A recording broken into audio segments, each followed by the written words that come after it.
President Emmerson Mnangagwa's expensive private jet saga hots up. President Emmerson Mnangagwa has been accused of encouraging state capture after he revealed that a United Arab Emirates (UAE) prince hired private jets for him.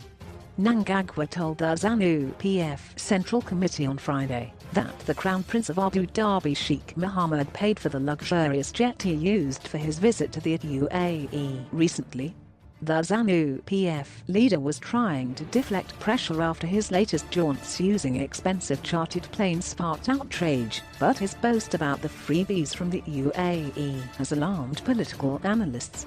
University of Zimbabwe political science guru Emmerson said Mnangagwa's confession was more scandalous than his luxurious travels at the taxpayers' expense. There are no free lunches. What we don't know is what Zimbabwe is offering in return, he said. I don't think the Crown Prince can be so generous as to give out those planes and even go on to say it's available for nothing. You know there must be a catch. I think his explanation brought more questions than answers.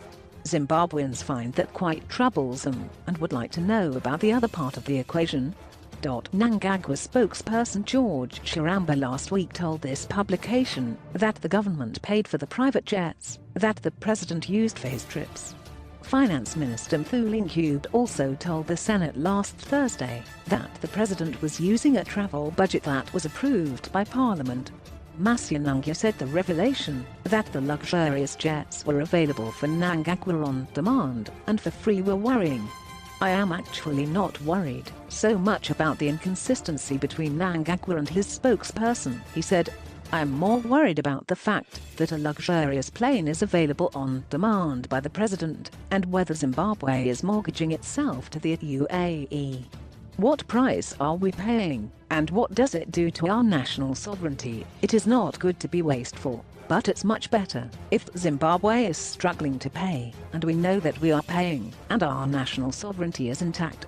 MDC spokesperson Jacob Mafume said Mnangagwa was trying to cover up for wasteful expenditure, but ended up exposing a bigger scandal. There are two fundamental issues. The spokesperson to Mnangagwa came out and said it was cheaper to hire those planes, and that indeed they were hiring those planes, he said.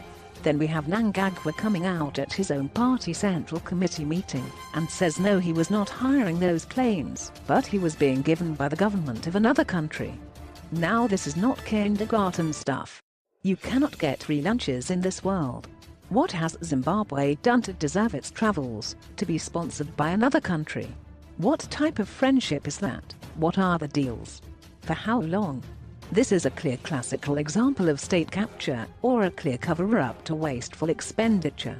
Harare-based political commentator Rashweet Mukundu said Mnangagwa had exposed himself to manipulation by a foreign government. The president swore to serve Zimbabwe, not foreign powers, and his actions and decisions must not be compromised by foreign entities, be they government or otherwise, quote, he said. ZANU-PF Secretary for Legal Affairs Paul Mangwana refused to comment on the matter, saying the ruling party had nothing to do with the president's foreign trips. Chiramba was not available for comment. Mnangagwa has made at least 30 trips since he came into power after a coup in November 2017. His predecessor Robert Mugabe became notorious for his many trips abroad, especially to Singapore, where he regularly went for treatment, only that Mugabe hired Air Zimbabwe, thereby saving the much-needed foreign currency.